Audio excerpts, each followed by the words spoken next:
noche, pero ¿qué tal, Lautaro? ¿Cómo estás? ¿Cómo le va tanto tiempo? Bien, todo bien, todo bien.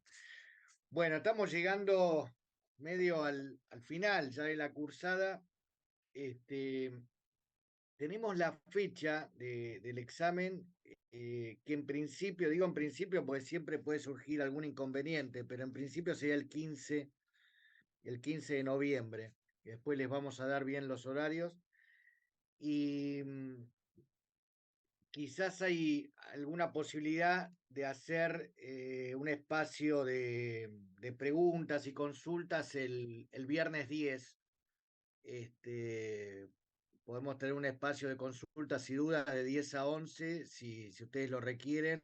Yo voy a tener el Zoom, así que bueno, ahí el 10 podemos hacer un espacio para que ustedes evacúen preguntas o consultas, más allá de lo que siempre le digo que me escriban en la semana para sacarse las dudas o preguntas que tengan. Bueno, el día de hoy la idea es eh, hablar muy abuelo de pájaro, digamos, ¿no? Porque cada uno de estos temas son inmensos. Ayer una alumna me escribía de otra sede y me decía, bueno, seguramente la pregunta mía es más técnica y escapa a lo que vimos en clase. Sí, cada uno de estos temas da para un desarrollo mucho mayor, ¿sí? Entonces lo que uno hace es hacer un puenteo muy general para que ustedes tengan una idea mínima eh, de qué se habla cuando se habla de temas de bioética en el inicio y en el final de la vida. En el final de la vida, básicamente, podemos mencionar desde el derecho cuatro leyes que se relacionan, que es la ley de derechos del paciente, la ley 26.529, la ley que modifica esta ley 26.529, que es la ley 26.742, que es la mal llamada ley de muerte digna. Digo mal llamada porque hay toda una controversia acerca de qué es muerte digna y demás, pero bueno, la ley 26.742, que tiene su decreto reglamentario, que es el 1089, y todo esto está muy relacionado con el ámbito de la salud y en algún momento de sus carreras seguramente lo van a ver, digamos, ¿no? Con los protocolos de actuación. Y hay dos leyes que son menos conocidas, que son las que vamos a ver en el día de hoy, que es la ley 27.000, las tengo por acá anotadas para no olvidarme bien el número, 27.678 y 27.360, que son la ley de protección del adulto mayor y la ley de cuidados paliativos. Estas leyes son muy recientes, la ley de cuidados paliativos es del año pasado y la ley de protección del adulto mayor tiene jerarquía constitucional también desde el año pasado. O sea, está incorporada a la Constitución Nacional Argentina desde el año pasado. ¿Sí? Entonces, esas dos leyes yo quería tratar el día de hoy. Eh, Antes de meterme, para no meterme en controversias acerca de si se puede matar al paciente o no, por así decirlo, ¿no? Vamos a ver cómo se protege al adulto mayor. Y desde mi punto de vista, digo estas dos cuestiones y ya me meto, ya ingreso a la presentación propiamente dicha. Desde mi punto de vista es el gran tema tabú hoy en día, ¿no?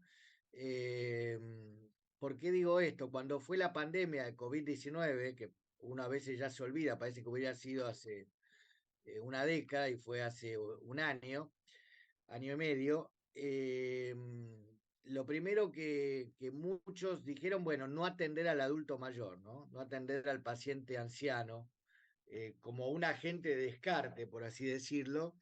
Entonces, y hubo toda una controversia al respecto, ¿no? Sobre si dar recursos a las personas o no en base a la edad.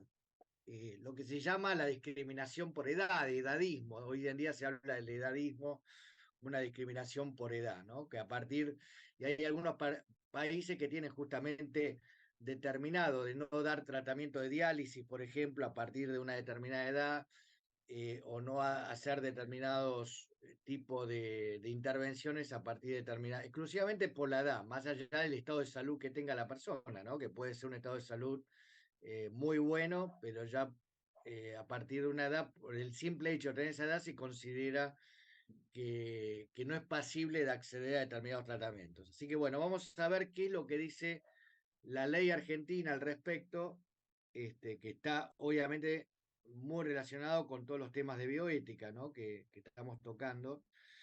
Así que voy a ver de compartir pantalla con ustedes.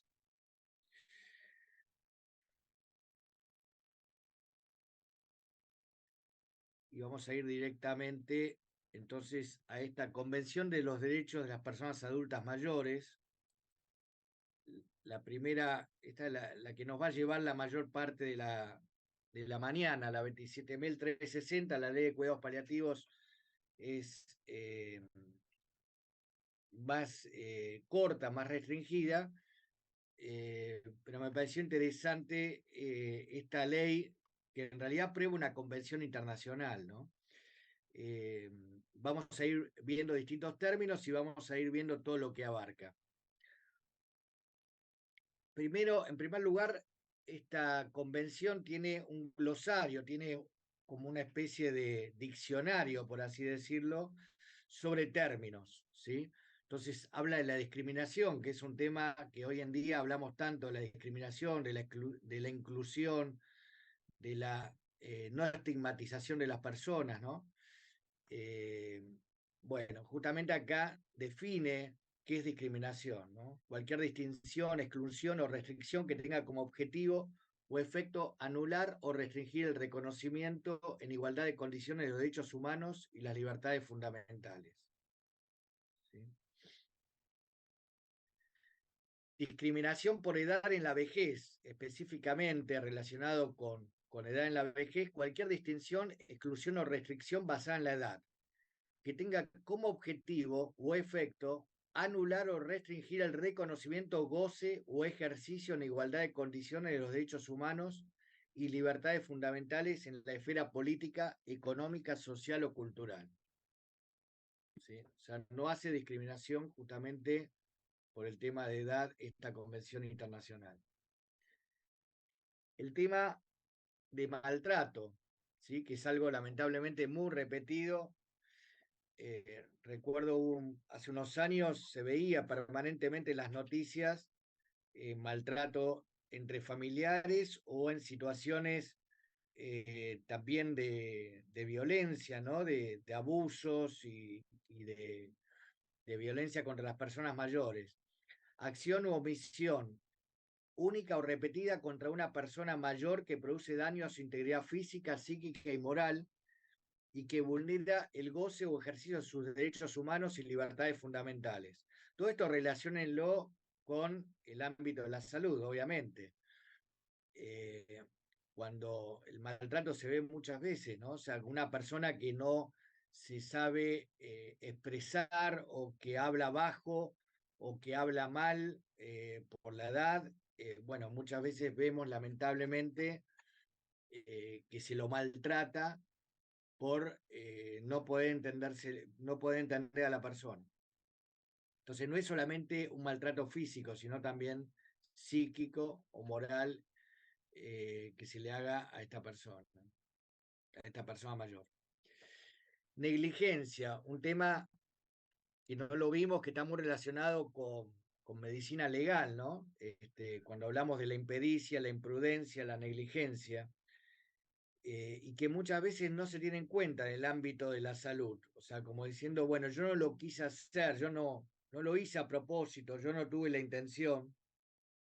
Bueno, eso tiene que ver con la negligencia. Es el error involuntario o la falta no deliberada. ¿Qué quiere decir? O sea, que no hubo intención, no hubo voluntad, pero se debería haber tenido el debido cuidado de no actuar de ese modo, incluido el descuido, la omisión, el desamparo, la indefensión que le causa un daño o sufrimiento a una persona mayor, tanto del ámbito público como privado, cuando no se hayan tomado las precauciones normales necesarias. O sea, muchas veces uno puede producir un daño, vuelvo a repetir, no con la intención deliberada, no en forma directa, intencional, pero igualmente se considera que hay negligencia porque uno debería haber tomado determinadas medidas para que no se produzca ese daño en la persona, en el paciente. Envejecimiento activo y saludable. El objetivo es ampliar la esperanza de vida saludable y la calidad de vida de todos los individuos en la vejez. ¿Sí? Buscar optimizar el bienestar físico, mental y social de la persona.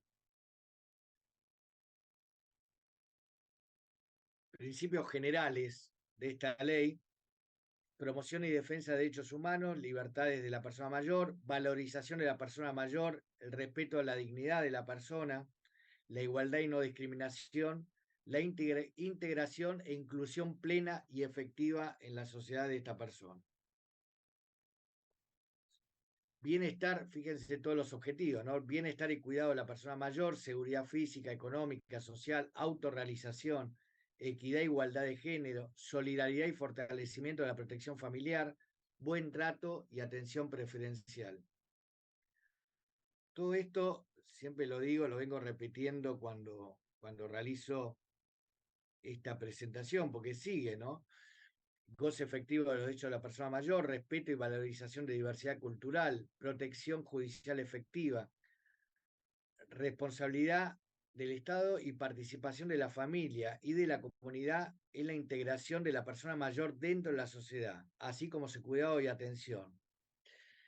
Lo que les estaba diciendo, que esto puede producir dos sensaciones, por lo menos a mí me produce dos sensaciones. Por un lado, una sensación de bienestar, si se quiere, al saber que existe legislación protectora de los derechos de las personas adultas mayores, y por otro lado también una desilusión, si se quiere, porque todos nosotros sabemos cuál es la realidad de la situación de las personas adultas mayores, ¿no? Entonces, bueno, se da este contraste, ¿no?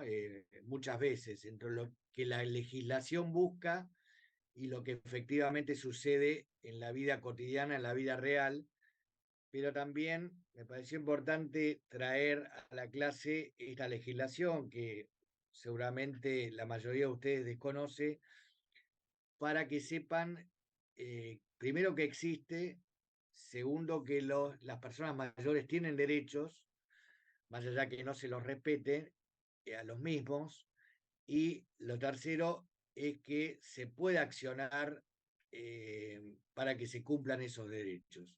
Para eso justamente hay abogados que se dedican a estos temas, ¿no? Para velar por el cumplimiento efectivo de los derechos de las personas adultas mayores. El artículo 4 de esta ley habla de la negación de nutrición, infantilización. Eso es un tema, el tema de la infantilización es un tema, desde mi punto de vista, terrible, y que quizás son los temas que más me han llamado la atención, a mí particularmente en el ámbito hospitalario. Yo tengo la idea que muchas veces se infantiliza a la mayor parte de los pacientes, pero sobre todo a las personas adultas mayores, ¿no? O sea, se empieza a tratar como desde el momento que se pone el camisolín, digamos, pasa a ser un niño automáticamente, y se lo trata como un niño en muchos casos, no digo en todos los casos, pero en muchos casos se lo trata como un niño. Me ha tocado vivir este tipo de situaciones, y realmente me parecen, es una opinión personal, pero me parece que es un trato bastante degradante hacia la persona mayor.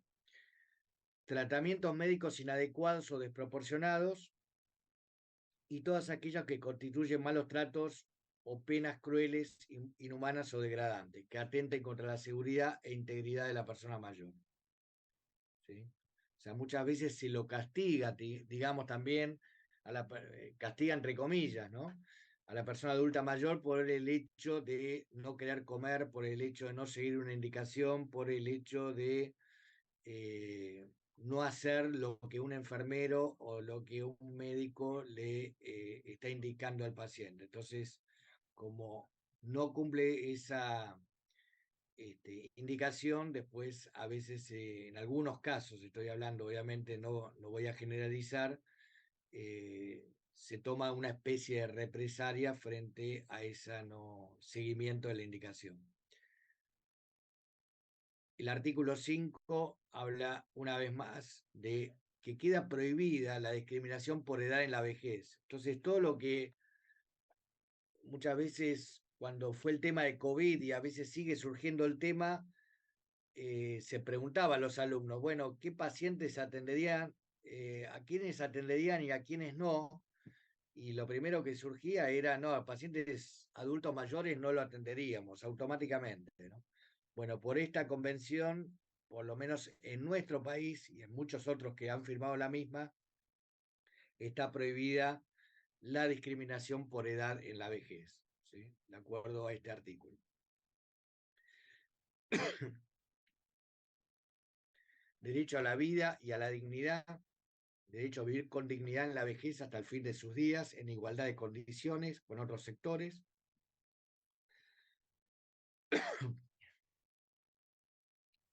La importancia de que puedan tomar decisiones, definir el plan de vida, incluso en el final de su vida, ¿no? Con las limitaciones, con las complicaciones, con todas las problemáticas que pudiera tener, pero dentro de la competencia, dentro del discernimiento, dentro de la posibilidad de elegir, darle a esta persona adulta, mayor, la posibilidad de que tome decisiones sobre sí mismo, siempre y cuando obviamente estén dentro de un marco legal y dentro de un marco ético, pero que tome decisiones acerca de qué tratamientos quiere seguir, qué terapéuticas quiere seguir y cuáles no. Obviamente, vuelvo a repetir, siempre que el paciente esté dentro de un marco de competencia también, ¿no? Que esté lúcido y que tenga el suficiente discernimiento y capacidad para poder tomar decisiones sobre su proyecto de vida y sobre el tratamiento a continuar o no. Respeto a la autonomía de la persona mayor, ya lo dijimos, ¿sí? Oportunidad de elegir su lugar de residencia también.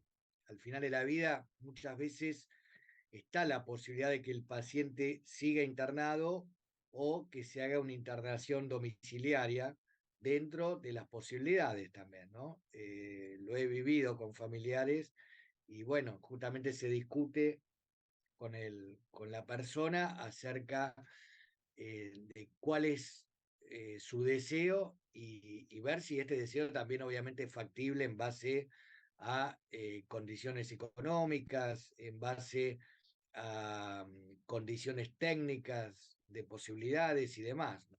No es solamente lo que el paciente desee, sino hay que ver todas las posibilidades ciertas y reales de hacer una internación domiciliaria o no en base a un montón de cuestiones que se tienen que analizar desde el punto de vista técnico, desde el punto de vista técnico médico, desde el punto de vista legal y desde el punto de vista ético.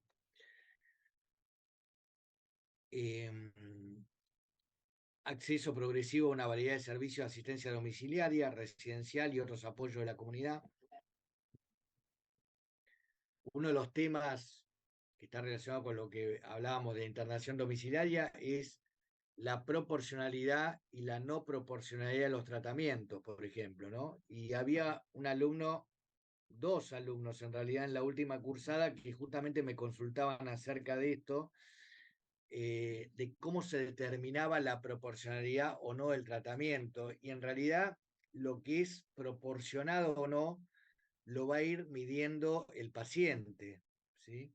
Lo va a ir midiendo el paciente en el sentido, bueno, hasta acá puedo llegar con un determinado tratamiento, puedo llegar, me refiero desde el punto de vista físico y desde el punto de vista psicológico y emocional, ¿sí?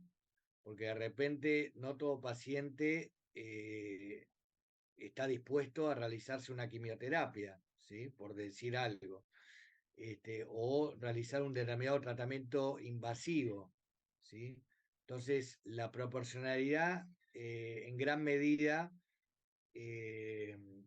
la va midiendo el médico junto con el paciente, ¿sí? Y en otro sentido está el tema de tratamiento ordinario y extraordinario, que eso ya tiene que ver con la aparatología, que se cuente con el instrumental, que se cuente con las posibilidades con que cuenta el establecimiento en el cual se encuentra el paciente, ¿sí?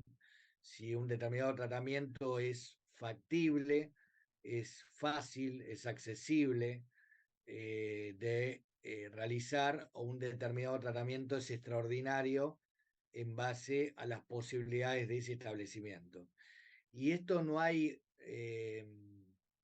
una tabla, por así decirlo, para cada lugar, porque obviamente lo que puede ser ordinario en una gran ciudad o en un determinado establecimiento va a ser extraordinario quizás en el medio de un pueblo alejado de todo, ¿sí? Entonces, en una población alejada con determinadas condiciones socioeconómicas, posiblemente una gran proporción de tratamientos sea extraordinarios, justamente por el menor acceso a recursos, ¿sí?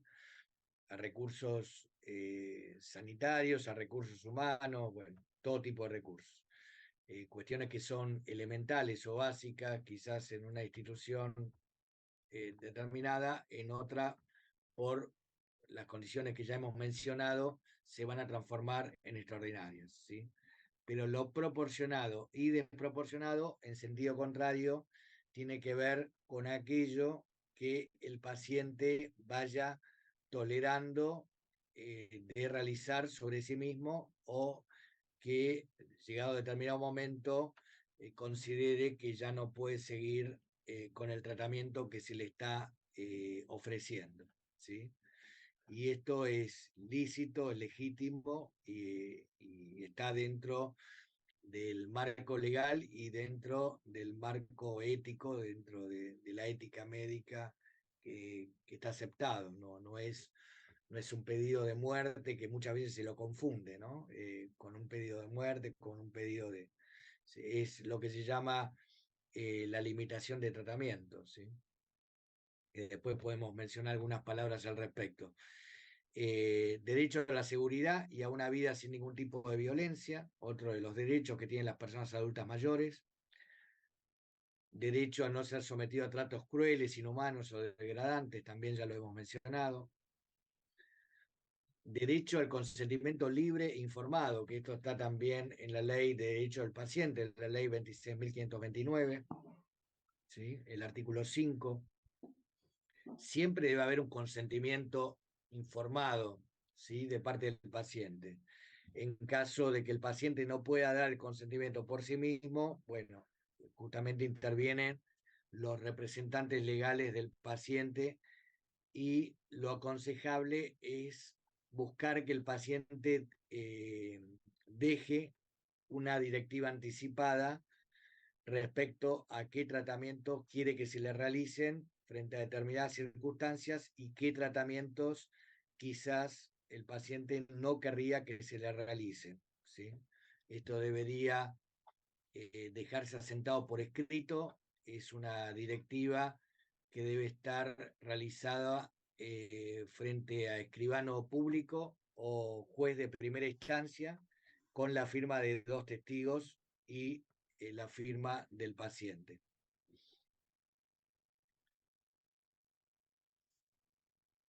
Esto está relacionado con el consentimiento informado. La información debe ser clara, adecuada, oportuna, ¿sí? De manera comprensible, de acuerdo al nivel educativo y a la identidad cultural de la persona mayor, ¿sí?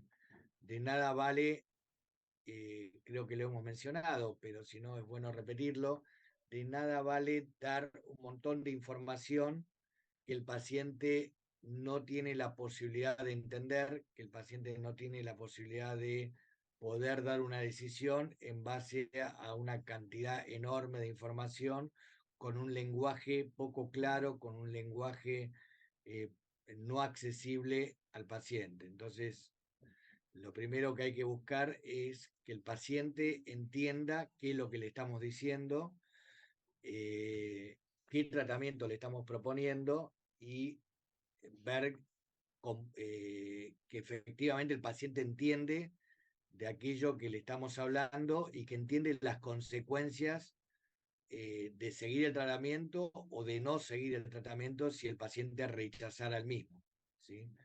Tenemos que cerciorarnos que el paciente efectivamente entendió aquello que le estamos proponiendo, ¿sí? Para eso existe el consentimiento informado, no para dejar una firma en el mismo, sino para que el paciente realmente entienda cuál es la propuesta que el médico le está realizando, cuál es la indicación que le está dando.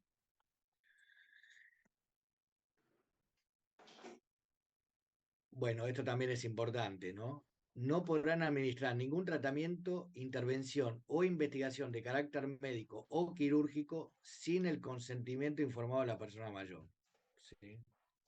Esto tiene consecuencias desde el punto de vista legal, desde el punto de vista ético, eh, realizar, salvo obviamente una situación de emergencia, que el paciente no haya posibilidad de solicitar el consentimiento. En una situación de emergencia que el paciente peligra la vida del mismo, bueno, ahí sí obviamente hay que intervenir, pero salvo esa excepción, no se le puede administrar ningún tratamiento ni realizar una intervención o investigación sin que haya un consentimiento de la persona mayor.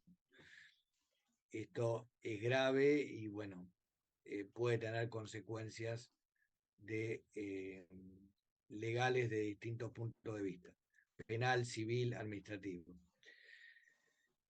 Persona mayor tiene derecho a aceptar o negarse a recibir o interrumpir voluntariamente tratamientos médicos o quirúrgicos, ¿sí? En la misma línea de lo que venimos hablando. Manifestar de manera expresa su voluntad anticipada e instrucciones respecto de las intervenciones en materia de atención de salud. Esto es lo que ya hablamos de las directivas anticipadas, y puede solicitar los cuidados paliativos.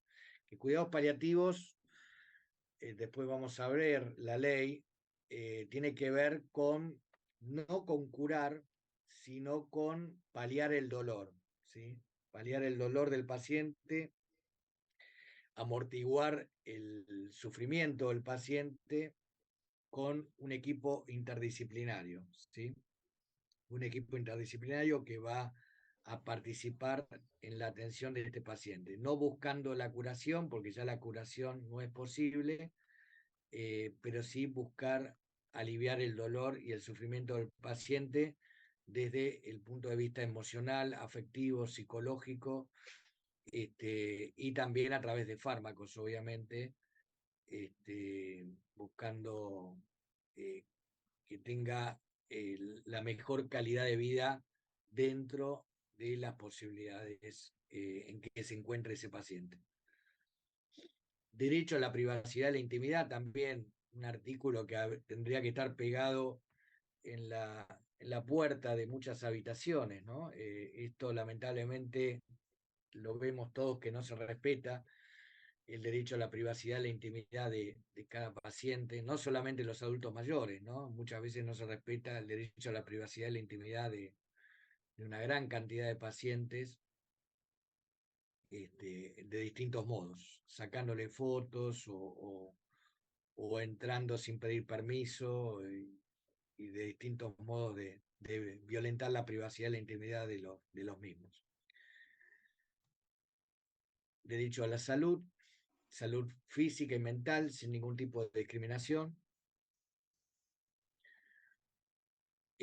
Bueno, distintas medidas para asegurar el cumplimiento de este derecho a la salud: servicios integrales de salud de calidad basados en atención primaria, aprovechar la medicina tradicional, alternativa y complementaria. ¿sí? Promover el desarrollo de servicios sociosanitarios integrados especializados para atender a la persona mayor con enfermedades que generen dependencia, incluidas las crónico-degenerativas, las demencias y las enfermedades de Alzheimer. Otro tema también, que bueno, justamente ayer estamos en estos días desarrollando el Congreso de la Federación Latinoamericana de Bioética, y uno de los temas que eran eje de este Congreso Internacional era la salud mental de los pacientes. ¿Sí? Y en la Academia Nacional de Medicina, en el mismo sentido, también el día miércoles tuvimos la jornada mensual, que realizamos una jornada por mes en la Academia Nacional de Medicina. La Comisión de Ética justamente propuso el tema de salud mental, que es un tema también de gran relevancia actualmente, más en mayor medida después de la pandemia, con todas las consecuencias post-pandémicas, y que está obviamente muy entrelazado con todos los temas de bioética, ¿no? Acerca de, de la salud mental de los pacientes y las distintas controversias acerca de la intervención sobre pacientes con demencia o enfermedad de Alzheimer, entre otras. El tema de los cuidados paliativos, que lo vamos a ver al final de esta presentación. Garantizar el acceso a la información, que los pacientes tengan acceso a la historia clínica en formato físico o digital, también es otro de los derechos que los pacientes tienen. El igual reconocimiento como persona ante la ley, en el artículo 30, lo que decíamos antes, no es que un paciente por tener una edad determinada es menos persona, es menos ciudadano o es menos paciente. Bueno, al menos para la ley argentina no es así, y se lo reconoce, y esto está relacionado también con la clase que veíamos de dignidad, ¿no? ¿Se acuerdan que veíamos la clasificación de dignidad? Bueno, afortunadamente nuestro país no adhiere a la noción de dignidad utilitaria o a la dignidad relacional, si se quiere, sino que está hablando en este sentido de una dignidad ontológica, ¿sí? O sea, de la dignidad que tiene el paciente por el hecho de ser ser humano, ¿sí? Por el hecho de ser persona. No hace ningún tipo de discriminación en ese sentido. Y ya estamos llegando, bueno, está la capacidad jurídica, ¿sí? Persona mayor tiene capacidad jurídica en igualdad de condiciones con los demás. Ya estamos llegando a la última parte de esta presentación, que está relacionado con la ley de cuidados paliativos, que es mucho más eh, eh, restringida, digamos, es cortito lo que yo les presenté, justamente para no abrumarlos con conceptos y para dejar también un espacio para que ustedes puedan realizar preguntas, consultas sobre esto que estuvimos viendo. La ley de cuidados paliativos es una ley que fue sancionada en 2022, o sea, es muy reciente.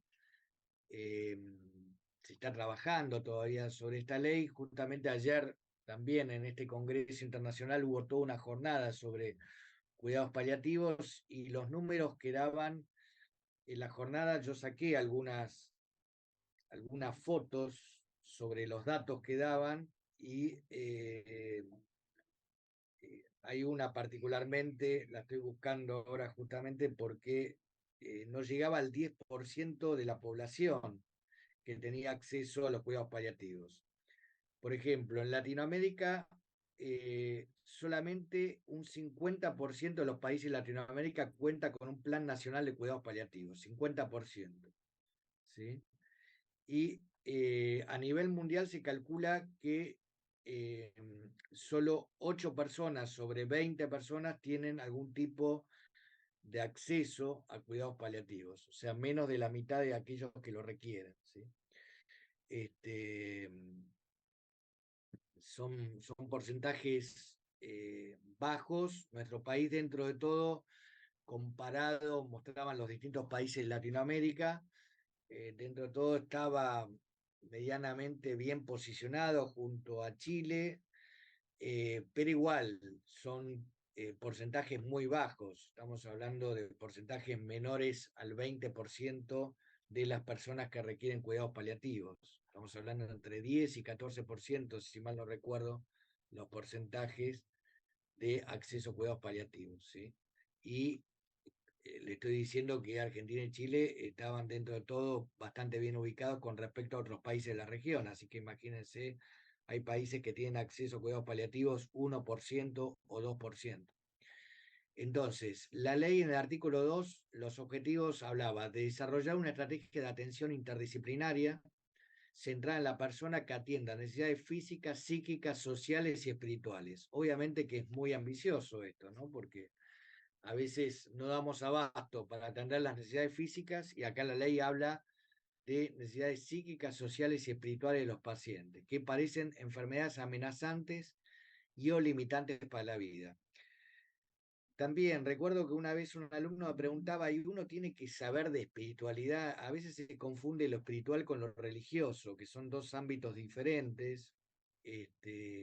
La espiritualidad se relaciona con aquello que todos los seres humanos tenemos. Hay que no está relacionado necesariamente con la religión, sino con una parte eh, afectiva, espiritual, la parte más, si se quiere, metafísica de cada uno de nosotros, ¿no? No está, a veces, vuelvo a repetir, se lo confunde con los aspectos religiosos, que algunas personas tienen aspectos religiosos y otras personas no tienen una creencia, lo cual no quita que esa persona no tenga una espiritualidad, digamos, ¿sí?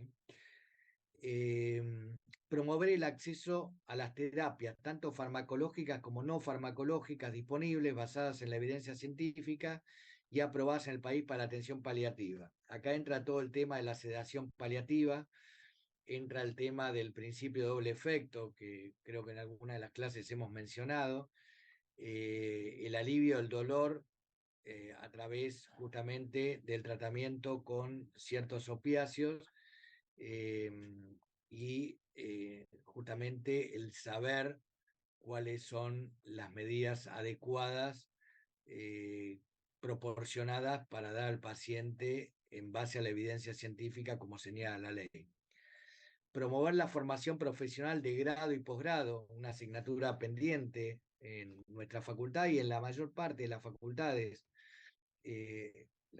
Hay una universidad privada en Capital Federal que tiene toda una formación en cuidados paliativos y tiene un posgrado en cuidados paliativos, que yo conozca es la única, hay una sola universidad. Bueno, es un desafío también para nuestra institución eh, desarrollar esta área de la medicina, que cada vez va a tener una mayor trascendencia, porque muchos de ustedes sabrán que la población a nivel nacional, a nivel de nuestro país y a nivel mundial, la proporción de personas adultas mayores cada vez se va incrementando en gran medida. Por lo tanto, el tema de cuidados paliativos cada vez va a tener una mayor importancia y una mayor trascendencia, no solamente en nuestro país, sino en la región y a nivel mundial. Por lo cual es fundamental ver este tema de la formación profesional, porque si no, no va a haber quién va a poder dedicarse a a esta parte del ámbito de la salud, ¿sí? Definiciones, ¿qué son los cuidados paliativos? Que muchas veces se habla y no se llega a entender de qué se trata. La ley señala que es un modelo de atención que mejora la calidad de vida de pacientes y familias que se enfrentan a los problemas asociados con enfermedades que amenazan o limitan la vida a través de la prevención y el alivio del sufrimiento por medio de la identificación temprana, evaluación y tratamiento del dolor y otros problemas físicos, psicológicos, sociales y espirituales. ¿Sí? Prevención y alivio del sufrimiento. Es importante el tema de la identificación temprana, justamente para tratar de paliar en la mayor medida de lo posible el dolor y los problemas que van a ir sobreviniendo, como adelantarse a lo que podría suceder a futuro.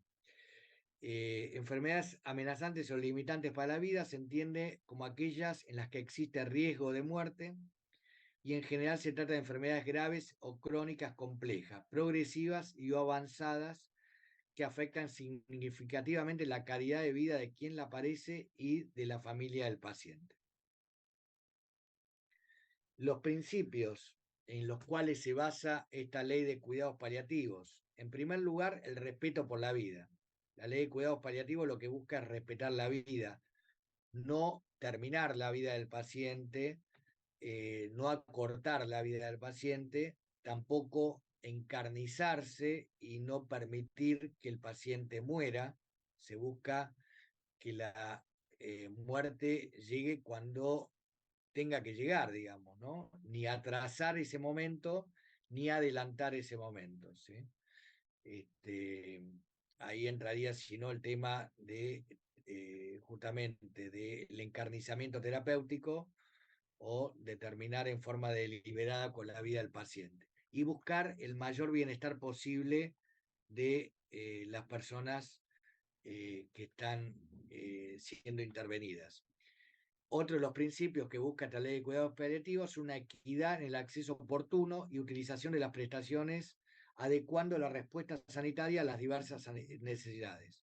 El tema del principio de justicia, ¿no?, que nosotros veíamos en bioética, el principio de proporcionalidad terapéutica, teniendo en cuenta, siempre lo mencionamos, que los recursos humanos y los recursos sanitarios son limitados, no son ilimitados, por lo tanto, tiene que haber una equidad en el acceso.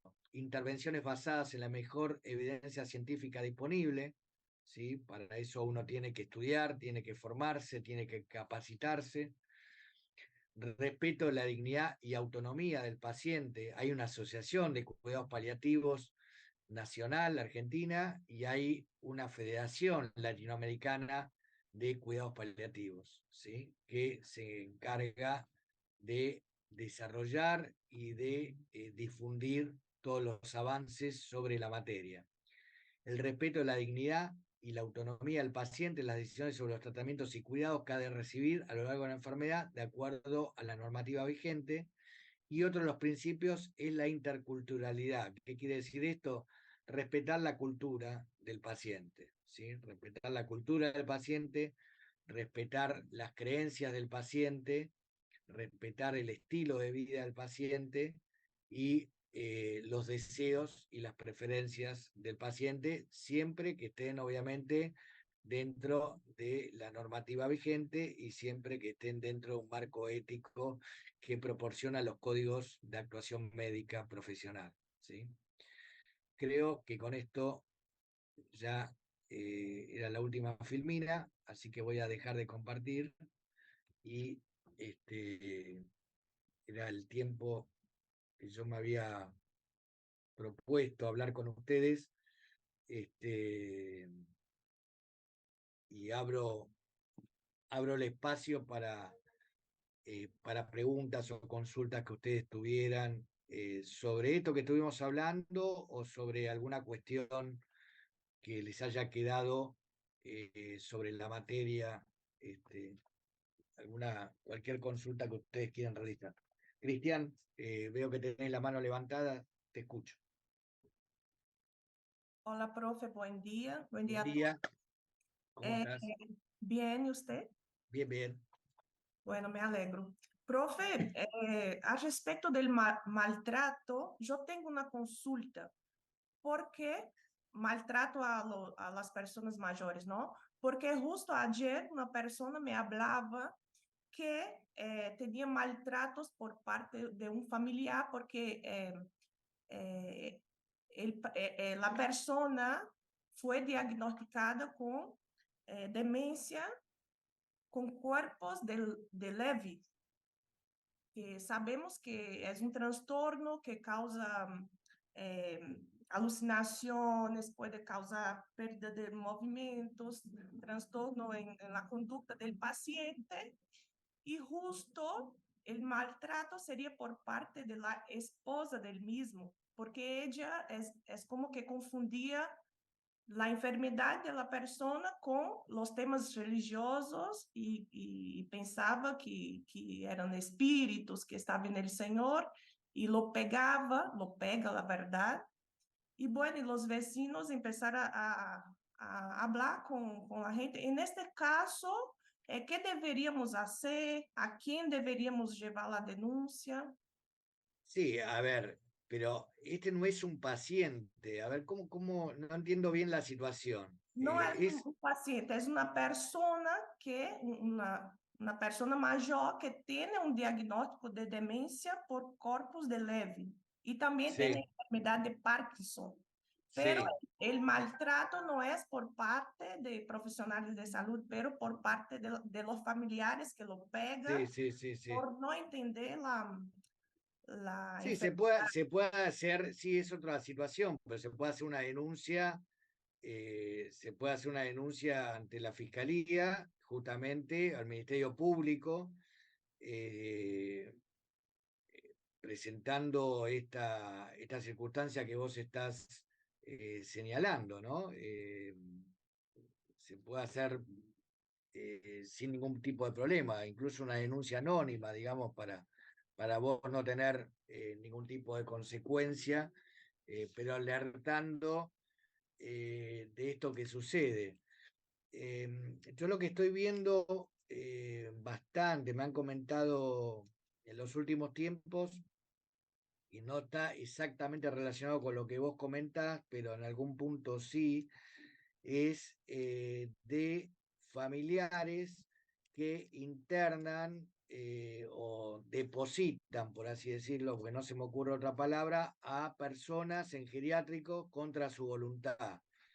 Que no tienen ni siquiera, no tienen ningún tipo de enfermedad, sino que la dejan ahí sin que supiera la persona siquiera, o sea, la llevan, ¿no? Dice, bueno, vamos a ir a tal lugar, persona de una edad avanzada, vamos a ir a tal lugar, y dice, bueno, vas a estar en este hotel y, no sé, o lo engaña, no sé cómo es el engaño, y de repente la persona Claro, queda. lo dejan totalmente como si fuera una bolsa de... Esto lo estoy Perdón que viendo, lo diga. esto lo estoy viendo muy, antes no lo escuchaba y ahora lo estoy, me están llegando casos en esa línea, ¿no?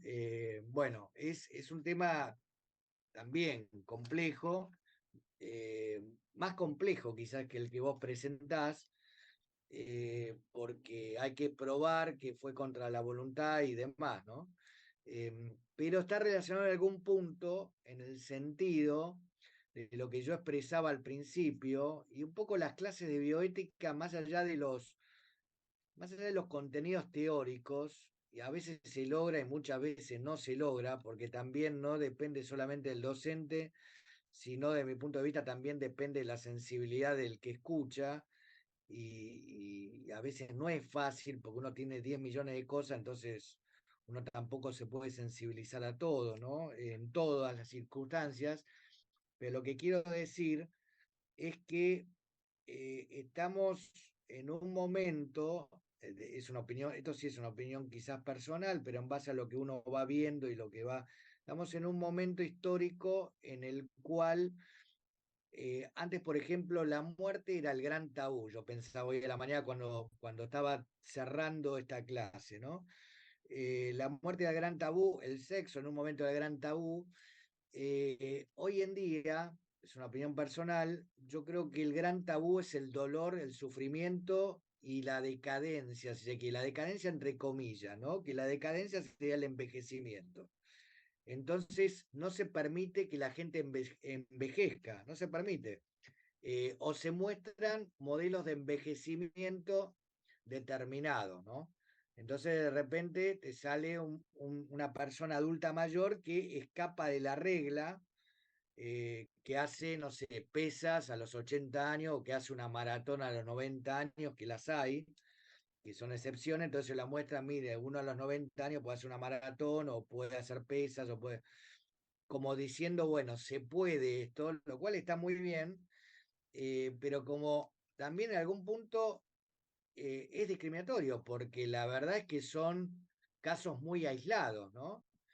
Ahora, ¿qué pasa con la generalidad de la gente? Que no solamente buen estado de salud, sino más en países como los nuestros, de Latinoamérica, lo económico influye mucho, obviamente. Entonces, la situación económica muchas veces no permite que uno tenga hábitos saludables, que uno no tenga determinadas conductas, y uno no es culpable de eso. No se le puede achacar a la persona que es culpable por no tener hábitos saludables o demás. Y ustedes pueden coincidir o no, pero yo por lo menos lo que veo es que muchas veces se le achaca a la persona, bueno, como, bueno, vos te lo merecés, por así decirlo, ¿no? Vos sos un fumador empedernido, bueno, por eso terminaste así, o vos hiciste tal estilo de vida, por eso terminaste así. Lo cual al dolor y al sufrimiento que tiene el paciente se le agrega la condena social, digamos, desde mi punto de vista, de decir, te lo mereces, ¿sí? O sea, vos estás así por cómo viviste. Pues es durísimo, obviamente es durísimo. Entonces, hay todo un tema que no es una idea mía porque vengo leyendo bastante al respecto y el tema del envejecimiento es una de las grandes discriminaciones de esta época, ¿no? Yo lo veo a veces mucho en muchos alumnos como diciendo, bueno, y aparte el envejecimiento no estamos, vamos a decir las cosas como son, para un alumno de determinada edad el envejecimiento comienza a partir de los 40 y pico, 50. Entonces, ¿qué le queda a una persona de 70, 80, 90 años? Ni que hablar de 100 años, directamente ya está muerto en vida. Cuando esto no es así, cuando esto no es así, porque tenemos, vaya ya, tenemos excepciones, bueno, presidentes con determinada edad, y tenemos un montón de ejemplos de personas que tienen una vida activa y que tienen una vida muy positiva, si se quiere, desde lo laboral, profesional, pero también desde lo afectivo, de lo familiar, ¿no? Tiene que ver con una visión de Occidente que a veces se considera, todo lo que estuvimos viendo quizás con este tema de la vejez, termina dando, como cerrando, ¿no? El tema de la autonomía, el tema de la dignidad, el tema del respeto, se termina cerrando, yo creo, con este tema de la dignidad, como para pensar cómo unir los distintos temas, ¿no? Porque si uno lo considera de una dignidad funcional operativa, y sí, obviamente, la persona que no tenga todas las funciones va a tener una menor dignidad, por lo tanto va a tener un menor respeto, por lo tanto no va a poder estar dentro de la sociedad de consumo en la cual vivimos, digamos, ¿no? Tiene que ver con eso. O sea, la famosa frase pienso, luego existo, pasaría a ser consumo, luego existo. Entonces la persona que no es capaz de consumir o que no es capaz de producir, dejaría de existir, dejaría de tener razón de ser o de tener un sentido a nivel social. Y esto, lo queramos o no, se va imponiendo. Se va imponiendo. Yo veo que se va imponiendo, ¿no? Por eso me parece que es importante que surjan leyes como estas que yo les presenté, que después, una vez que está la ley, yo lo he hablado con otras leyes, no significa nada, la ley hay que hacerla cumplir, ¿no? Porque puede estar la ley y ser un papel que está ahí dando vueltas. El tema es que si hay una ley, bueno, uno sabe que existe y uno sabe que a través de los abogados se puede presentar recursos. Como vos me hacías la pregunta, bueno, sí, se puede presentar denuncias, asesorándose efectivamente y ver cómo hacerlo. Si no estuviera la ley, directamente no se puede hacer nada, ¿sí? Así que bueno. Eso como para darte una respuesta. Pero la idea, vuelvo a repetir, de una clase como esta, más allá de que ustedes aprendan algunos conceptos y sepan cuáles son los límites que ustedes tienen como profesionales, que en realidad son límites básicos, elementales, de sentido común, que lamentablemente muchas veces el sentido común se pierde, tiene que ver con pensar que el otro, por más que tenga ese deterioro físico, ese deterioro cognitivo, el otro es uno mismo o va a ser uno mismo, ¿sí? Ese deterioro lo vamos a tener cada uno de nosotros. Eso es muy difícil de verlo, ¿no? Sobre todo cuando uno es joven es muy difícil de verlo, pero cualquiera que haya tenido algún familiar en una situación así sabe de qué es lo que le estoy hablando, ¿no? Entonces, es un tema, volvemos a la primer clase de algún modo. Cuando nosotros en la primer clase hablábamos de la primera norma ética, que era respetar al otro como uno le gustaría ser respetado, que esa es la primera norma ética universal, más allá de cualquier corriente, más allá de si uno tiene creencias o no, eh, volvemos a eso, ¿no? O sea, de dar la misma idea de respeto que uno quisiera que se le diera a uno, ¿sí? Y eso que también parece muy básico, parece muy elemental, lamentablemente muchas veces, eh, demasiadas veces se quiere, no se cumple. Así que bueno, no sé si tienen algún otro comentario, alguna duda, alguna pregunta, consulta. Gracias, Este, profe. no, por nada. Algo que quieran sobre la clase o después, a ver, mientras van pensando alguna pregunta, yo les hablé de la ley de derechos del paciente y les hablé de la ley que modifica la ley de derechos del paciente, que es la ley 26.742, que es la llamada ley de muerte digna. Ahora te voy a dar la palabra, Rodrigo. La ley de llamada de muerte digna tiene algunos ítems importantes, tiene que ver con también el respeto al paciente, la posibilidad de que el paciente deje directivas anticipadas, el acceso que el paciente tiene a cuidados paliativos, eh, la posibilidad de rechazar tratamientos, que ya estaba en la ley de ejercicio de medicina, y la prohibición de la solicitud de eutanasia. Sí, digamos, esos son los puntos más importantes de esta ley 26.742. Obviamente, cuando hablamos de eutanasia, también hablamos de la prohibición del suicidio asistido, ¿no? Son dos cosas distintas, pero que tienen alguna relación. Bueno, ambas prácticas están prohibidas en nuestro país y en Latinoamérica en general eh, están prohibidas. Así que después lo que es rechazo de tratamiento, sí, la limitación de tratamiento, que es una indicación médica, la limitación de tratamiento se realiza cuando el tratamiento ya se convierte en un tratamiento fútil. ¿Qué quiere decir un tratamiento fútil? Un tratamiento que no tiene eficacia terapéutica, ¿sí? Entonces, cuando un tratamiento deja de lograr los efectos que se busca o que se espera que tenga sobre el paciente, se va limitando y hoy en día se habla de adecuar el esfuerzo terapéutico, ¿sí? O sea, que deje, se va adecuando a las necesidades que tiene el paciente. Entonces se limita el tratamiento. Esto está dentro de la buena práctica médica, está considerado dentro de la buena práctica médica y no tiene que ver con un abandono del paciente, ni mucho menos.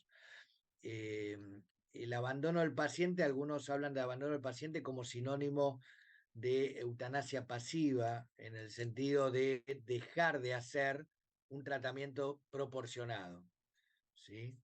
Un tratamiento proporcionado, discontinuarlo, algo que se le podría dar al paciente si lo discontinúa, entonces ahí entraríamos algunos lo llaman eutanasia pasiva, otros hablan directamente de un abandono del paciente, y también un tema que es importante tenerlo en cuenta, que a veces se desconoce, es que para que estemos hablando de eutanasia tenemos que hablar de una solicitud del paciente,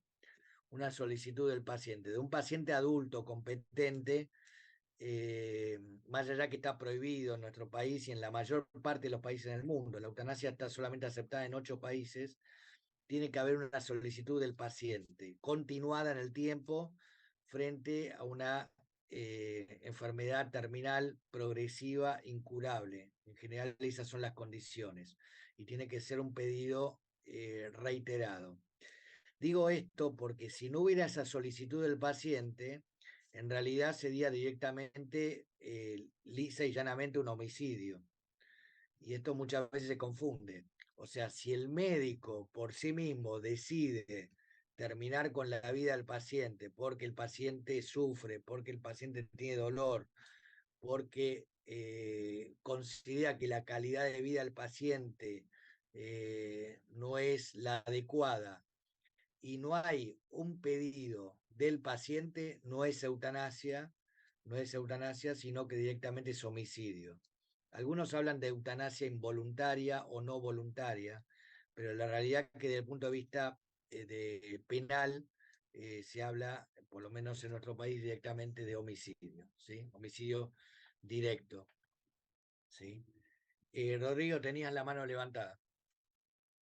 La compañera Rocío creo que está primero, profe. Ah, bueno, la dejamos a Rocío, no la había visto. Rocío, Hola, profe, buen día.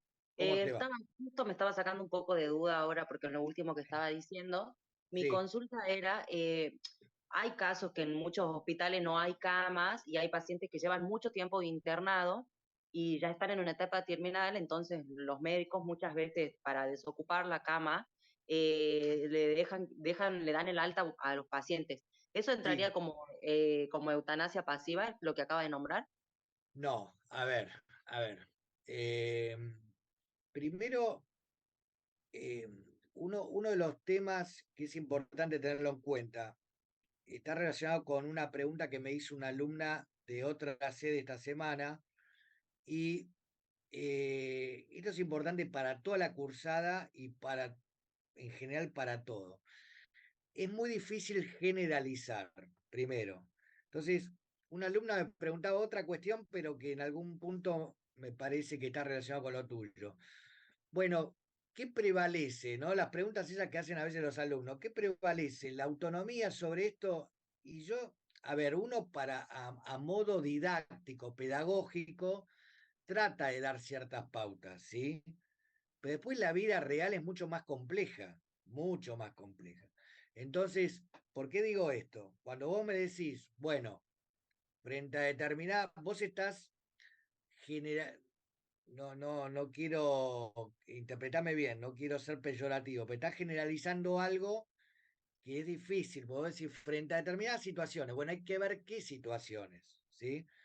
Igual entiendo la idea que vos me decís, pero hay que ver qué situaciones, porque cuando uno generaliza frente a determinadas situaciones, como que todos los pacientes pasa esto, hay que ver qué pasó en cada situación clínica y por qué se le dio la alta. Primero, para ser preciso y para ser técnicos y para ser lo más profesional posible, porque si no estamos haciendo generalizaciones y después ustedes van a decir, bueno, frente a tal cuestión hay que hacer esto, frente a tal otra hay que hacer lo otro, y eso en realidad no funciona así ni en medicina, ni en bioética, ni en lo legal tampoco, ni en lo ético tampoco. Por eso es que esto no es tan fácil como si fuera tan fácil uno diría, bueno, frente a esto hagan esto, frente a lo otro hagan lo otro, y ya está, y lo resolvemos en 2 clases.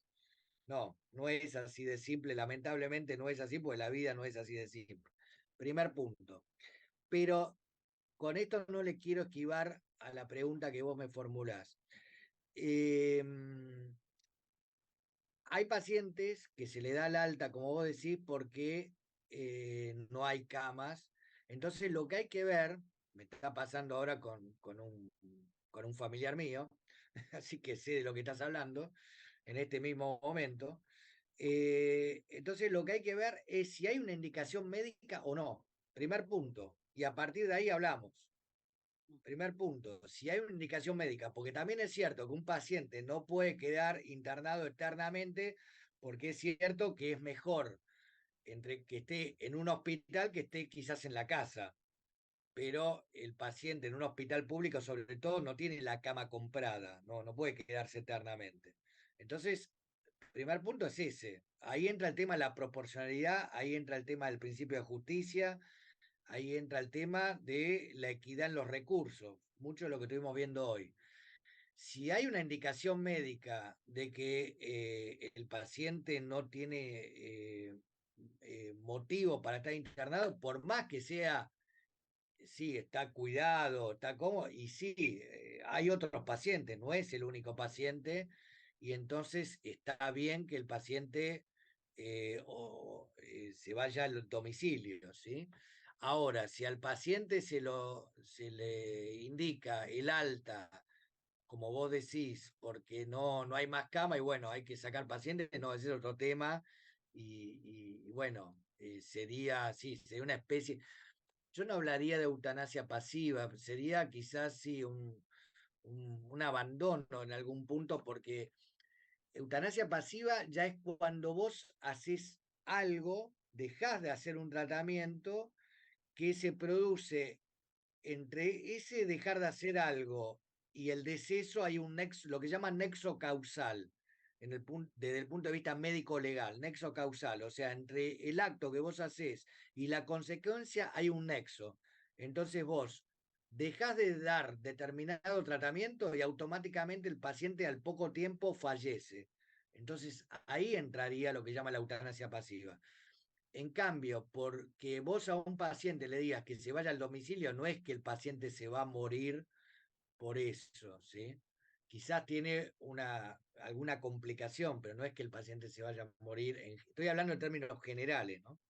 Sí. Estoy hablando en términos generales. Entonces yo no lo pondría en el mismo plano porque no lo veo como sinónimos, digamos. ¿Sí? Es importante tener claros los conceptos, porque a veces se confunde mucho qué es abandono del paciente, qué es limitación de tratamiento, qué es adecuación del esfuerzo, qué es eutanasia, qué es homicidio, se confunde. Y a veces uno piensa que está hablando de algo y está hablando de otra cosa, qué es encarnizamiento terapéutico. A veces se piensa que, bueno, entonces cuando se arman los debates, sobre todo mediáticos, ¿no? Pero vos querés que el paciente sufra y tenga dolor, se arma ese tipo de debate que digo, ¿qué están debatiendo? No se entiende la cuestión, ¿no? Entonces todo el mundo pareciera que fuera especialista en bioética, y no, para eso justamente existen los cuidados paliativos, para eso la Asociación Médica Mundial habla y la Organización Mundial de la Salud habla de la importancia del alivio, el dolor y el sufrimiento, ¿sí? Entonces, a veces se mezcla todo y hay que ser muy preciso con los términos, ¿no? Para no confundir, sobre todo ustedes que van a ser los profesionales, ¿no? Entonces, no, nosotros hace muchos años, hace 11 años exactamente, en un congreso de bioética, alumnos igual que ustedes, de la misma sede que ustedes, me acuerdo, participaron en un congreso en Chile de bioética y habían hecho una encuesta, un trabajo que yo lo tengo guardado, muy interesante, sobre estos temas. Sobre qué idea, que fue una encuesta que se hizo a docentes, alumnos y a personas en general. Es una encuesta larga, ¿no? Era un trabajo de unas 15, 20 hojas, muy bien hecho, sobre qué conocimiento tenía de del glosario, determinados términos sobre el final de la vida. Y les puedo asegurar que era interesante porque uno veía el desconocimiento que había, ¿no? Que se confundía. Uno pensaba que sabía, bueno, sí, yo pienso que esto habla de esto y no era así. Y había tanto desconocimiento, tanto a nivel de alumnos como a nivel de profesionales, ¿no? Lo cual era más grave, obviamente, porque se supone que un profesional sí sabe la terminología y muchas veces no la sabe, ¿no? Entonces, por eso la importancia de que ustedes se formen antes para no tener los mismos errores una vez ya recibidos. Bueno, ahora sí, estaba Rodrigo, está Lautaro. No sé si te respondí la pregunta, Rocío. ¿Sí? Bueno, gracias. Sí. Rodrigo, Sí, Doc, buen día. ¿qué tal? ¿Cómo Eh, estás? ¿Bien usted? Bien, bien. Bueno, la pregunta tiene que ver a partir de por qué o sea, se creó, digamos, esta ley de protección de los derechos de los adultos mayores. Sí, Todo o sea, podría decirse que todo surgió a partir de el maltrato, donde incluye los distintos tipos de actitudes y acciones que pueden recibir estas personas.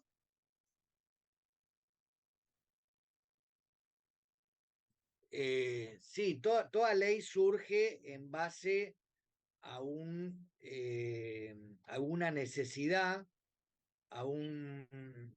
es buena tu pregunta, parece una pregunta, corregime, quizás no se entiende bien a dónde va, pero me sirve porque si uno se pone a pensar, si todo andaría bien, no necesitaríamos ninguna ley. Más o menos va por ahí. Claro, porque hay una ley de protección integral de los niños, porque no se protege a los niños. ¿Por qué hay una ley contra la discriminación? Porque se discrimina. ¿Por qué hay una ley de protección contra la mujer? Porque se ataca muchas veces a las mujeres. ¿Por qué hay una protección del adulto mayor? Y porque no se respeta al adulto mayor. Lo ideal sería que no exista la ley, no porque, sino por, no porque es importante que exista, vuelvo a repetir, sino por lo que vos señalás. Si se cumpliría todo, no habría una necesidad de una ley, desde mi punto de vista, ¿no? O quizás soy muy idealista y siempre tendría que haber una ley por las dudas, digamos, ¿no? Quizás ya lo mío sería más utópico, algunos autores hablan que en algún momento vamos a necesitar cada vez menos leyes porque el ser humano va a entender el respeto hacia el otro. Bueno, sin llegar a ese punto de idealismo, pero quizás tu pregunta va hacia ese lado. Sí, obviamente cada vez se habla más sobre todo con la pandemia fue muy evidente, hubo países de Europa, del primer mundo, que directamente decían que no había que dar vacunas a pacientes de determinada edad, 75 años para arriba, algunos países decían que no había que vacunarlos porque total, bueno, tenían ya una edad, como que ya habían vivido lo que tenían que vivir, ¿no?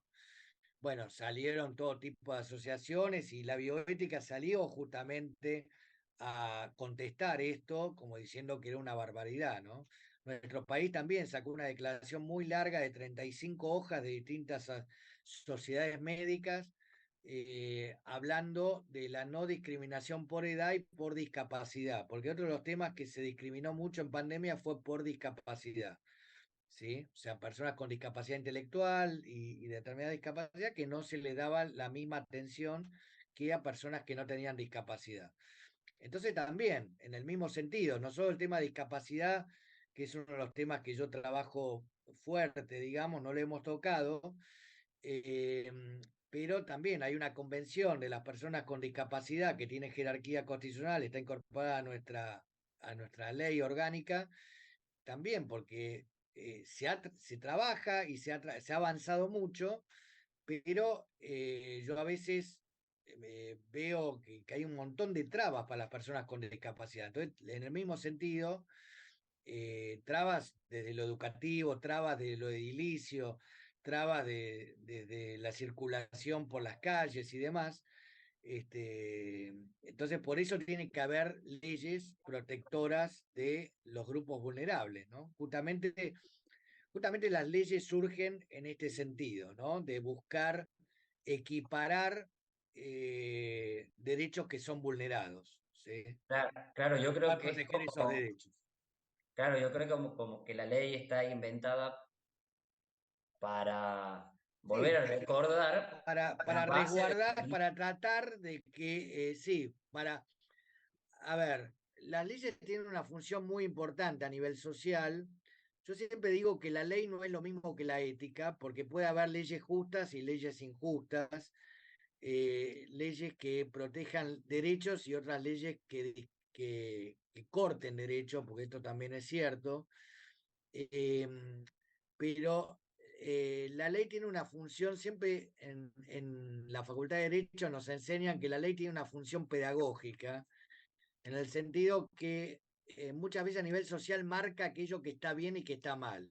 Entonces, más allá que esto sea realmente así, entonces si vos sabés que hay una ley que protege al adulto mayor, bueno, es una señal de alerta. Después hay que cumplirla, obviamente, que ustedes saben que a los argentinos, sobre todo, hay muchos que no son argentinos, pero en Latinoamérica en general nos cuesta el cumplimiento de la norma, el cumplimiento de la ley. En general somos reacios. Y el argentino especialmente muchas veces le cuesta cumplir la norma y busca evitar cumplir la norma. Pero bueno, es importante saber que existe esto y que es importante el respeto de la misma justamente para una mejor calidad de vida del adulto mayor. ¿Sí? Claro, porque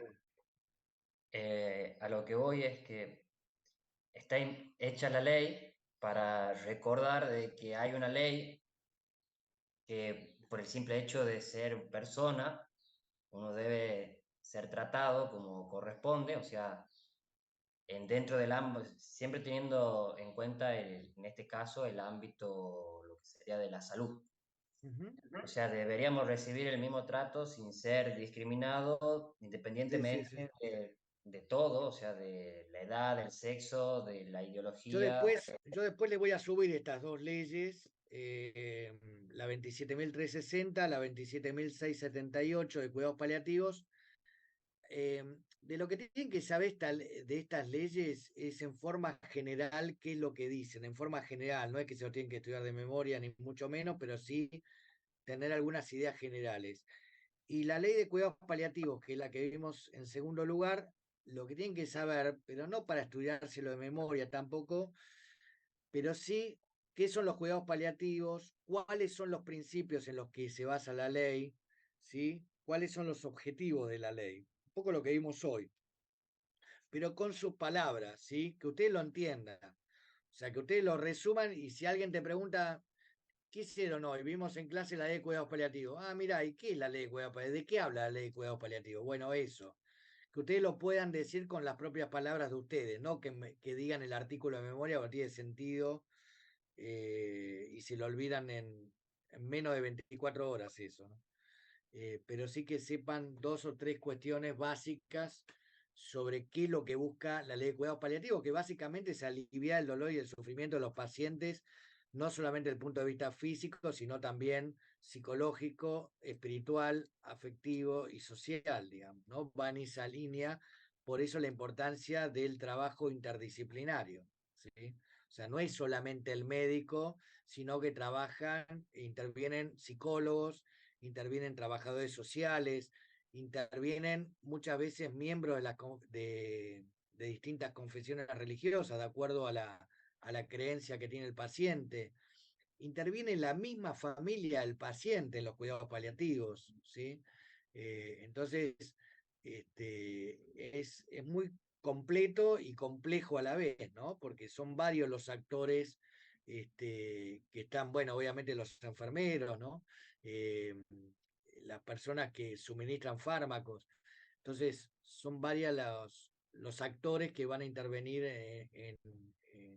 sobre la salud del paciente.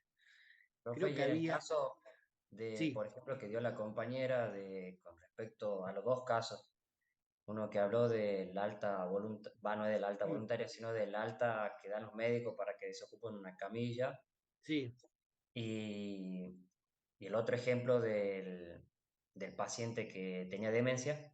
En el sí, caso este del paciente que tiene demencia, sí, nosotros como médicos, eh, por ejemplo, en el caso de los niños que sufren violencia, sí. y los médicos detectan, bueno, no somos los principales en detectar eso, porque en principio creo que los maestros son los principales. eh, Nosotros como Tiene que haber una médicos denuncia. tenemos que hacer, en este Es caso, una por ejemplo, obligación de denunciar. Que eso fue lo que pasó con el caso Lucio. Que, claro, pero en este caso del adulto, de este adulto que padece demencia, ah, también deberíamos, o sea, tendríamos, o sea, hay una ley en la que diga que nosotros estamos obligados a hacer la denuncia, o sí, por ejemplo, la denuncia en menores se hace siempre y en caso del paciente que no tenga competencia o que no pueda hacer la denuncia por sí mismo, sí, también habría que hacer la denuncia. Sí. ya en Te este decía caso lo del, tendríamos que hacer la denuncia, en el ejemplo sí, de la compañera. sí, te decía lo del caso Lucio porque fue un caso terrible y que fue a varios Sí, sí, sí. controles médicos y ninguno hizo la denuncia pertinente y bueno, terminó como terminó, ¿no? Con este chico asesinado. Vamos a Lautaro, que tenías la mano levantada. Sí, creo que está haciendo demasiada introspección y si tiene un segundito de su tiempo, creo que me voy a ir un poco por las ramas porque me dejé llevar un poco por el libro que estaba leyendo el último capítulo Y Sí, primero me impactó la frase en latín que dice qui isse ipsum occidit homicida est, que quiere decir que aquel que se suicida, homicida es, porque se mató a sí mismo. sí. Eh, ¿Cuál es su postura respecto a esa frase? ¿O qué opina usted? Mirá qué pregunta más es. Sí, es una pregunta que podríamos hacer una clase, porque ahí tocas el tema del suicidio y bueno, es motivo de esta Y clase, no, es simplemente, que lo quiero relacionar con esta clase porque lo sí, quiero relacionar junto con lo que es la eutanasia, ¿no? sí, Y recién estaba leyendo, y también usted lo mencionó, que está la eutanasia por omisión, que sería omitir los tratamientos necesarios para que el paciente siga viviendo, ¿verdad? sí, sí, Bueno, entonces aquí ocurre un dilema moral. El paciente está deseando morir, deseando, es como una forma de suicidio, sí. y al mismo tiempo nosotros estamos dejándolo morir. Estamos siendo nosotros homicidas. Uy, pasó una moto, mira qué mala suerte. ¿Cómo? No, que justo Ah, pasó una moto y ni yo me escuché qué dije. Pero sí, ahora sí se lo repito si quiere. no entendía nada. No, A pero ver, sí, sí, lo que dije está tiene bien, mucho sentido. está bien, Este, primero, tenemos un paciente que está deseando morir, porque está sufriendo sí, muchísimo. sí, Entonces, está deseando de cierta forma suicidarse. sí, Después, a este paciente le estamos haciendo la eutanasia por omisión, le estamos dejando de administrar tratamientos para prolongar su vida. sí. Entonces, hay como un doble caso, un doble homicidio, básicamente. Nosotros nos volvemos el homicida y el paciente también, sí, que seguimos la frase, en latín que le dije. No, a ver, el suicidio son tres cuestiones distintas. El suicidio es una acción que realiza la persona contra sí mismo, terminando con el bien más preciado que tenemos cada uno de nosotros, que es la vida, porque si no tenemos la vida no tenemos nada, digamos, en este mundo al menos. Por lo tanto, por eso la pena de homicidio es, en todos los sistemas de Occidente, al menos, es la mayor pena es la de homicidio, ¿sí? Incluso con prisión perpetua. Eh, por eso justamente la mayor pena, porque se considera que es el mayor bien, ¿sí? Esto acá en Argentina también lo dice la Corte Suprema de Justicia, o sea que la vida es el bien superior. Entonces, el suicidio sería terminar con ese bien superior por uno mismo.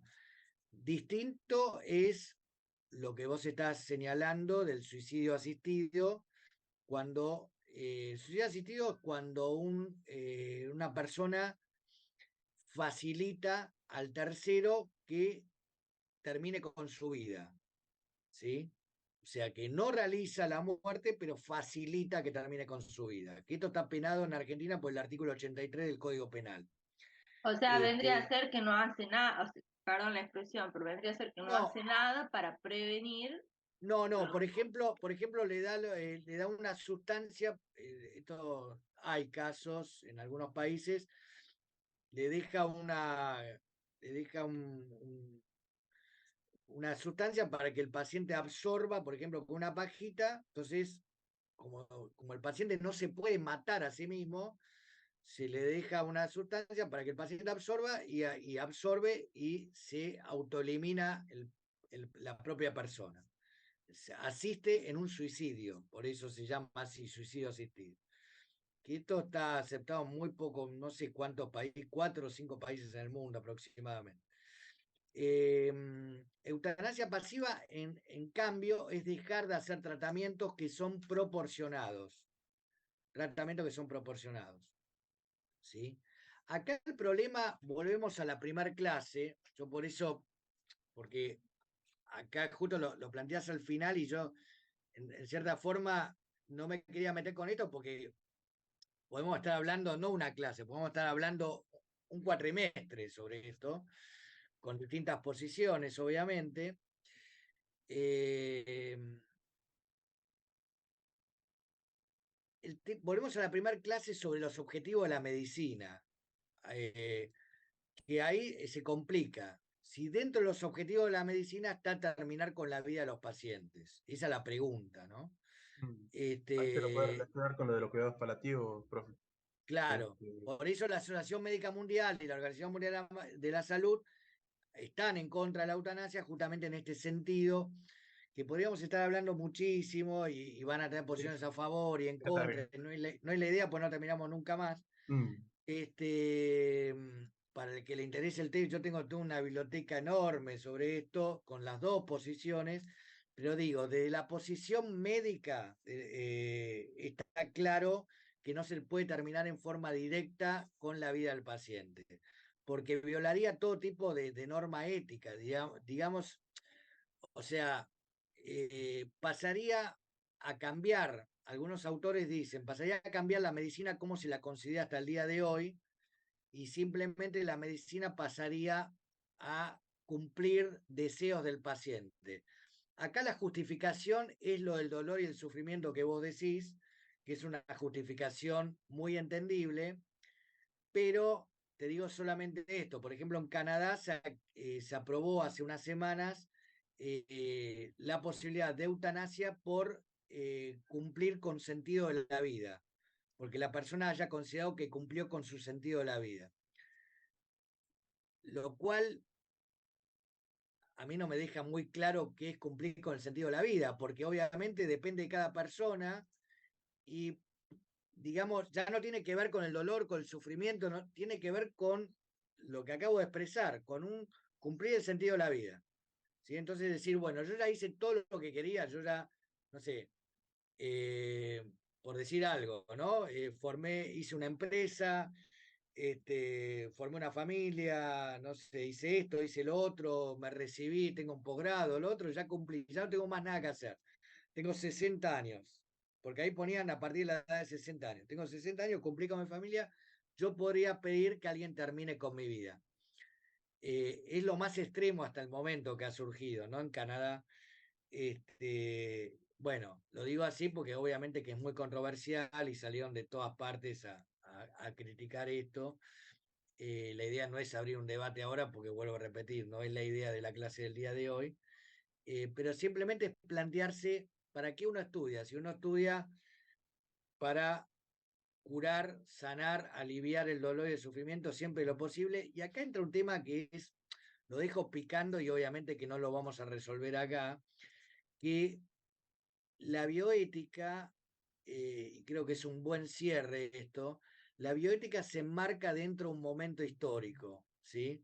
¿Cuál es el momento histórico? Es un momento histórico en que el ser humano aspira a un manejo de todo, a un dominio de todo, un dominio de cuándo nace y cuándo muere, y de cómo va a ser, porque los temas de poshumanismo, transhumanismo, tienen que ver con esto, con un cambio del ser humano como lo conocemos, ¿sí?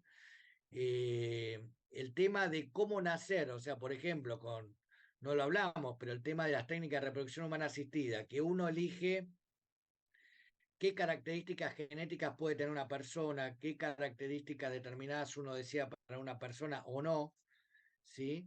Tiene que ver con con un manejo, con un dominio en el inicio de la vida y en el final de la vida también.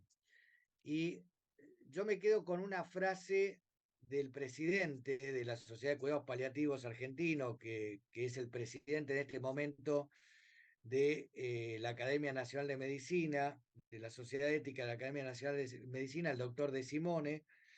Me quedo con algo que es muy simple y a la vez muy profundo. El ser humano quiere manejar absolutamente todo y por más que lo intente es imposible.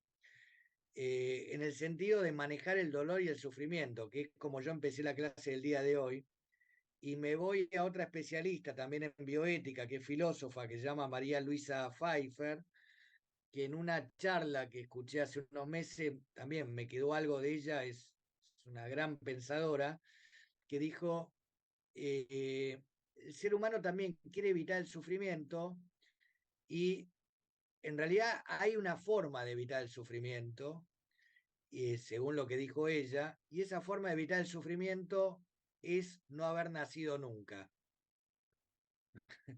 Y me pareció muy interesante, porque el ser humano desde el momento que nace ya llora. El chico cuando nace llora.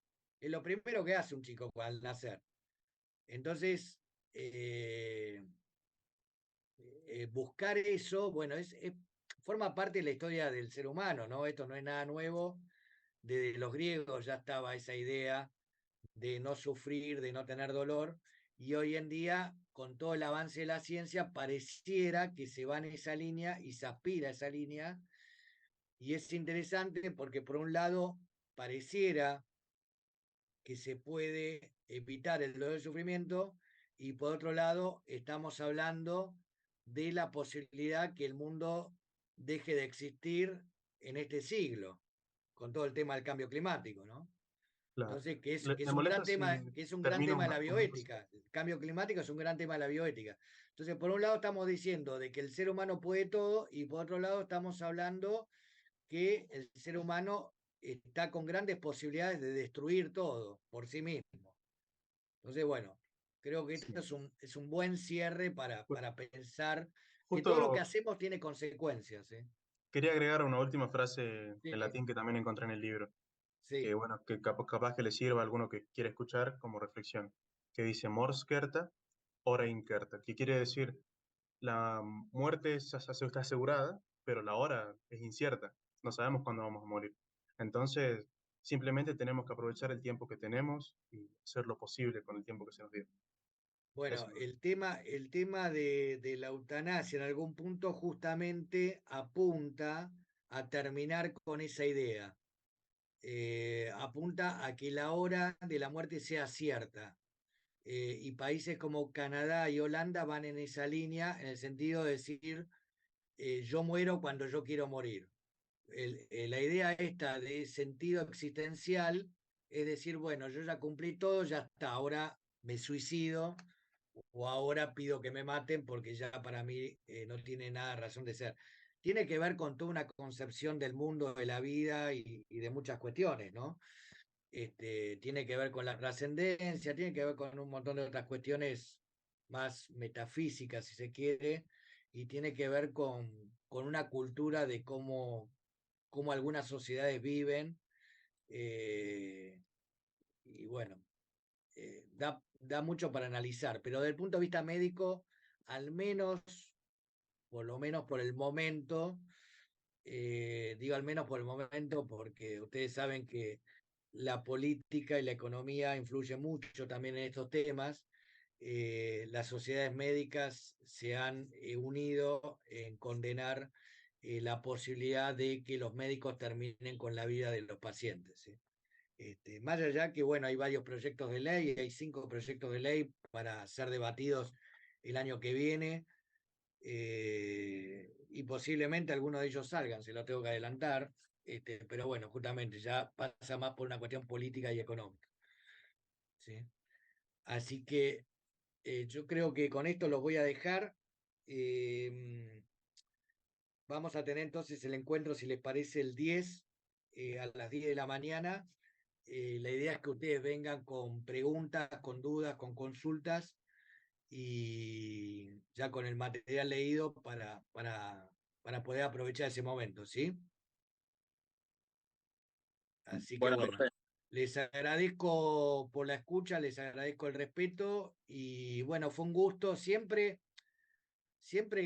a mí al menos me queda con gusto a poco, porque hay tanto para hablar, tanto para escuchar y para conversar, pero bueno, lo que intenté hacer son disparadores, ¿sí? Disparadores, y buscar sensibilizar y saber que todos tenemos derechos independientemente de cómo estemos, cómo seamos o qué calidad de vida tengamos, ¿sí? Esa fue un poco la idea de tratar de transmitir en esta cursada. En un momento que se habla tanto de la inclusión, de la no discriminación, bueno, hacer una inclusión real, más allá de si usamos vocales o no usamos vocales, ¿no? Sino de hacer una inclusión real, concreta y práctica, ¿sí?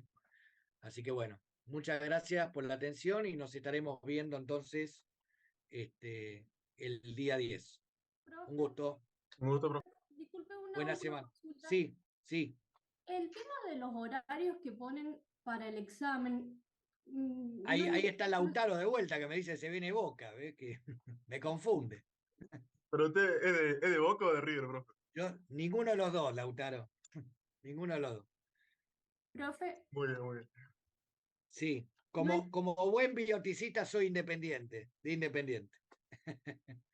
Dígame, Victoria. no entiendo el tema de los horarios para el examen. ¿Cómo eh, va a ser eso? Después se va a poner los nombres y los horarios. Ah, perfecto. Listo. Sí, después se va a poner los nombres y los horarios, no te hagas problema.